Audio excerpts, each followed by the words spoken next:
اللہم صلی علی سیدنا و مولانا محمد وعلی آلہ و صحبہ وبارک وسلم۔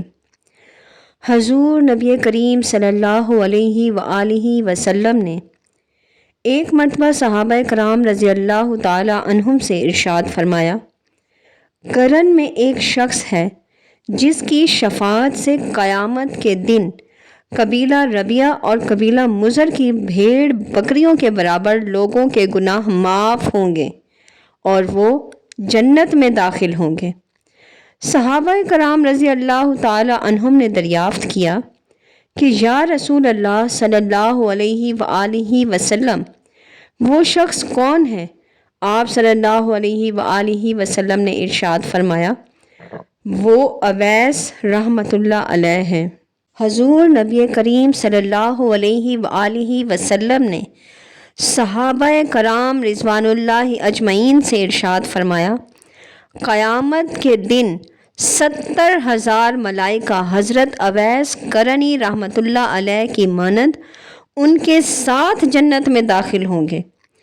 صحابہ کرام رضوان اللہ اجمعین نے جب وجہ دریافت کی تو آپ صلی اللہ علیہ وآلہ وسلم نے ارشاد فرمایا، یہ اس وجہ سے ہے تاکہ مخلوق میں ان کی شناخت نہ ہو سکے سوائے اس شخص کے جسے اللہ تعالیٰ ان کے دیدار سے مشرف فرمائے۔ اس لیے کہ آپ رحمۃ اللہ علیہ نے خلوت نشین ہو کر مخلوق سے روپوشی اختیار کی اور عبادات و ریاضات کو اختیار کیا۔ روپوشی کی وجہ یہ تھی کہ لوگ کہیں آپ رحمۃ اللہ علیہ کو برگزیدہ نہ سمجھیں، چنانچہ یہی وجہ ہے کہ اللہ تعالیٰ آپ رحمۃ اللہ علیہ کی پردہ پوشی فرمائیں گے۔ سبحان اللہ۔ ایک مرتبہ صحابہ کرام رضوان اللہ اجمعین نے حضور نبی کریم صلی اللہ علیہ وآلہ وسلم سے حضرت اویس قرنی رحمۃ اللہ علیہ کا حاضر خدمت نہ ہونے کی وجہ دریافت کی تو آپ صلی اللہ علیہ وآلہ وسلم نے ارشاد فرمایا، اویس قرنی رحمۃ اللہ علیہ بظاہر میری خدمت میں حاضر نہ ہو سکے ہیں، لیکن انہوں نے مجھ سے روحانی فیض و برکات حاصل کیے ہیں اور وہ میرے روحانی دیدار سے مشرف ہیں۔ پھر فرمایا، ان کا مجھ تک نہ پہنچنے کی 2 وجوہات ہیں، ایک تو ان پر حال کا غلبہ ہے اور دوسرا ان کی والدہ محترمہ جو کہ مسلمان ہیں اور ضعیف و نابینا ہیں، ان کی وجہ سے وہ میرے ظاہری دیدار سے محروم ہیں اور وہ شتربانی کر کے اپنا اور اپنی والدہ کا پیٹ پالتے ہیں۔ حضور نبی کریم صلی اللہ علیہ وآلہ وسلم نے حضرت عمر فاروق اور حضرت علی المرتضیٰ رضوان اللہ اجمعین کو مخاطب کرتے ہوئے فرمایا، تم دونوں ان سے ملو گے، جب تم دونوں ان سے ملو تو میرا سلام پہنچانا اور ان کو میرا پیغام دینا کہ وہ میری امت کے لیے دعا کریں۔ صحابہ کرام رضی اللہ تعالی عنہم نے دریافت کیا، یا رسول اللہ صلی اللہ علیہ وآلہ وسلم، آپ صلی اللہ علیہ وآلہ وسلم کے پیراہن کا حقدار کون ہے؟ آپ صلی اللہ علیہ وآلہ وسلم نے ارشاد فرمایا، میرے پیراہن کا حقدار اویس قرنی ہے صلی اللہ علیہ وآلہ وسلم۔ حضور نبی کریم صلی اللہ علیہ وآلہ وسلم کے وصال کے بعد حضرت عمر فاروق اور حضرت علی المرتضیٰ رضی اللہ تعالی عنہم مکہ معظمہ تشریف لائے تو حضرت عمر فاروق رضی اللہ تعالی عنہ نے وہاں پر موجود تمام لوگوں سے دریافت کیا کہ ان میں سے کوئی شخص قرن کا موجود ہے؟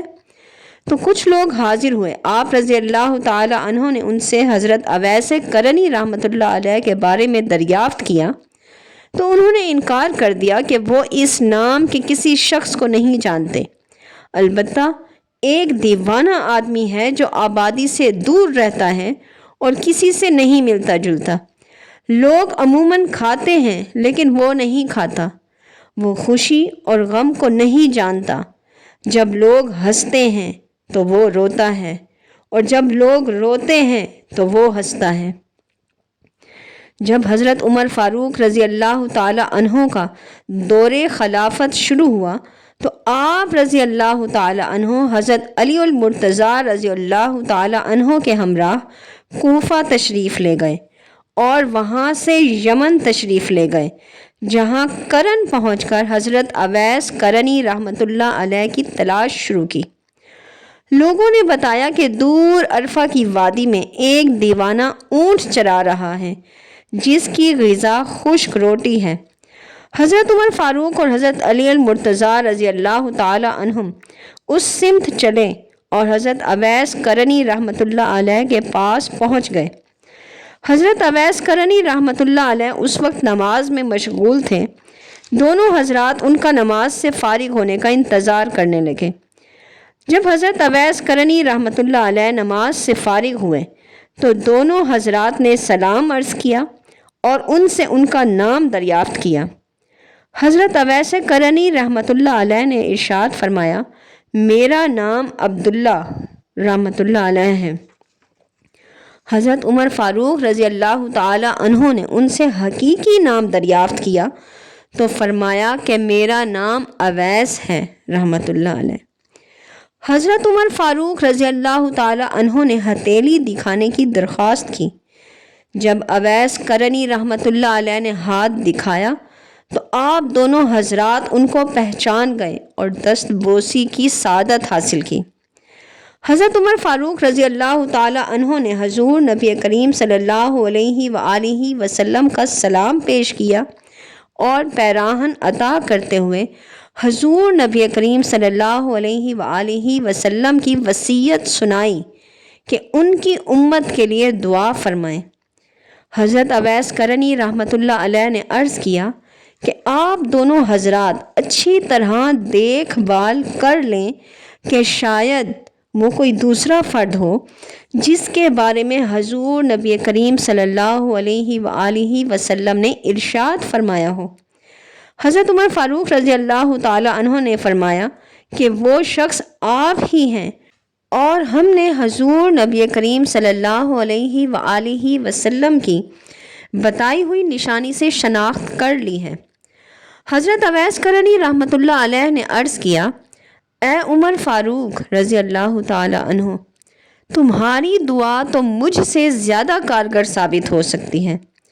حضرت عمر فاروق رضی اللہ تعالی عنہ نے ارشاد فرمایا، میں تو دعا کرتا ہی رہتا ہوں، لیکن آپ رحمۃ اللہ علیہ کو حضور نبی کریم صلی اللہ علیہ وآلہ وسلم کی وصیت پوری کرنی چاہیے۔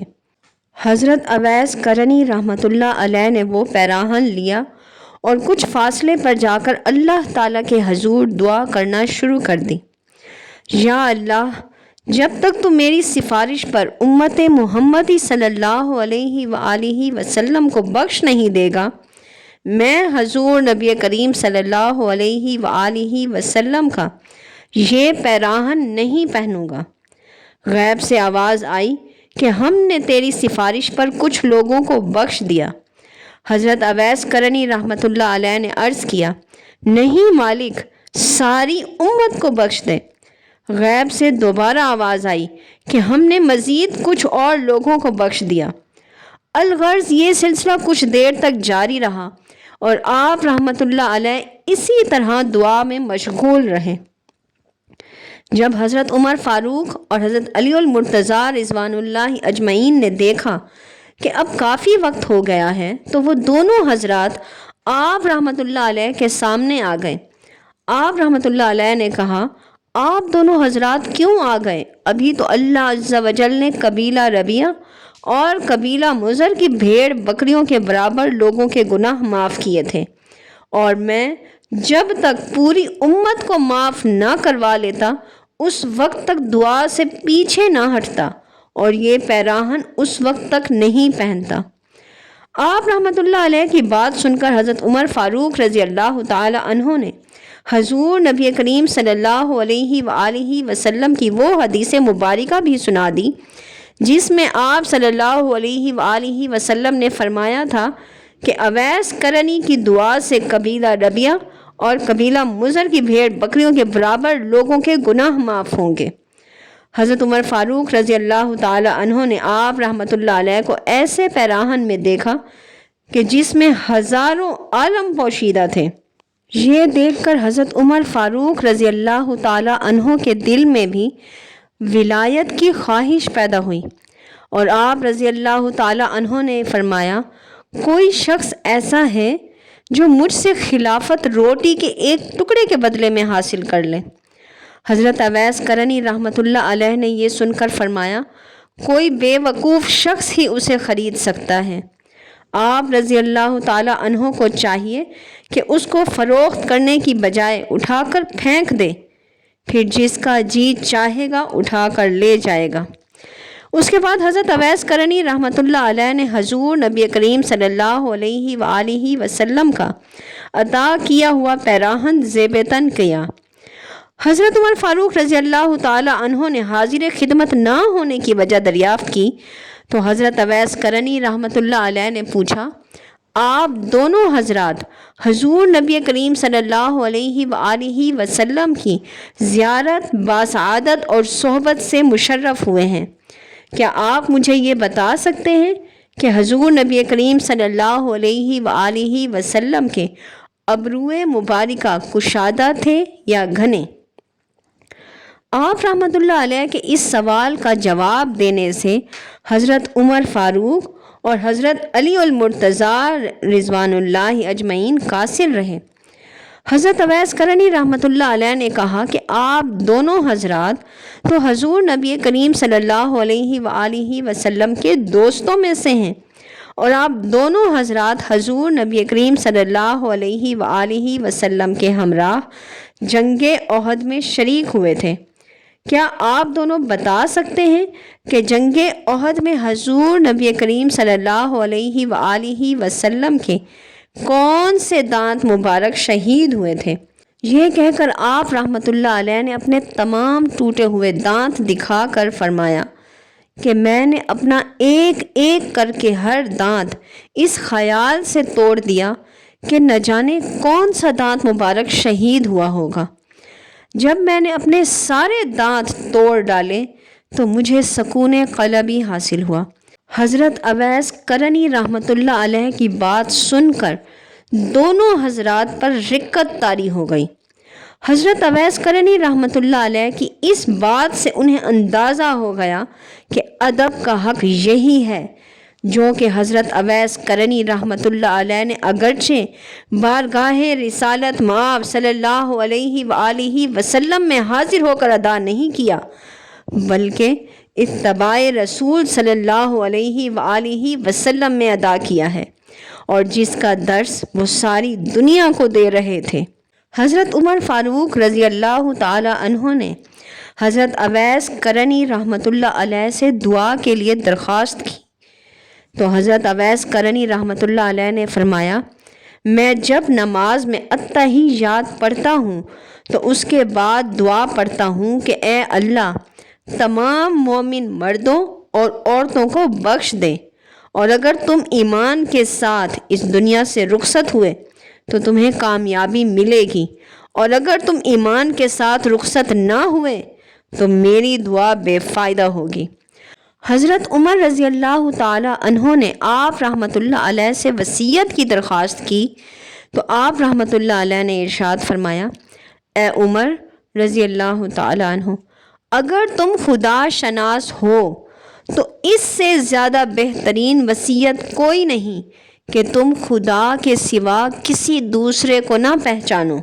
پھر آپ رحمۃ اللہ علیہ نے حضرت عمر رضی اللہ تعالی عنہ سے دریافت کیا، اے عمر رضی اللہ تعالی عنہ، کیا اللہ تم کو پہچانتا ہے؟ حضرت عمر رضی اللہ تعالی عنہ نے اس بات میں نفی میں سر ہلا دیا۔ حضرت اویس کرنی رحمۃ اللہ علیہ نے ارشاد فرمایا، بس اللہ کے سوا تمہیں کوئی نہ پہچانے، یہی تمہارے لیے بہتر ہے۔ حضرت عمر فاروق رضی اللہ تعالی عنہ نے آپ رحمۃ اللہ علیہ سے کچھ دیر قیام کی درخواست کی تاکہ وہ آپ رحمۃ اللہ علیہ کی خدمت میں کچھ پیش کر سکیں۔ آپ رحمۃ اللہ علیہ نے جیب سے 2 درہم نکال کر دکھائے اور کہا، یہ میرا اونٹ چرانے کا معاوضہ ہے، اگر آپ حضرات یہ ضمانت دیتے ہیں کہ ان کو خرچ کرنے سے قبل مجھے موت نہیں آئے گی تو آپ مجھے جو عنایت فرمائیں گے میں وہ قبول کر لوں گا، ورنہ یہ 2 درہم ہی میرے لیے کافی ہیں۔ کچھ دیر تک حضرت اویس کرنی رحمۃ اللہ علیہ حضرت عمر فاروق اور حضرت علی المرتضیٰ رضی اللہ تعالی عنہم سے اسی طرح باتیں کرتے رہے اور حضور نبی کریم صلی اللہ علیہ وآلہ وسلم کی سیرت و اقوال زیر موضوع لاتے رہے۔ اس کے بعد حضرت اویس کرنی رحمۃ اللہ علیہ نے فرمایا، آپ دونوں حضرات نے یہاں پہنچنے تک میری وجہ سے جو تکلیف اور زحمت فرمائی اس کے لیے میں معافی چاہتا ہوں۔ اب آپ دونوں حضرات یہاں سے تشریف لے جائیں، کیونکہ قیامت کا دن نزدیک ہے اور مجھے آخرت کی فکر ہے۔ قیامت کے دن ہمیں ایسا دیدار نصیب ہوگا جو کبھی منقطع نہیں ہوگا۔ اب میں قیامت کا راستہ بنانے اور اسے صاف کرنے میں مشغول ہوں۔ سبحان اللہ، سبحان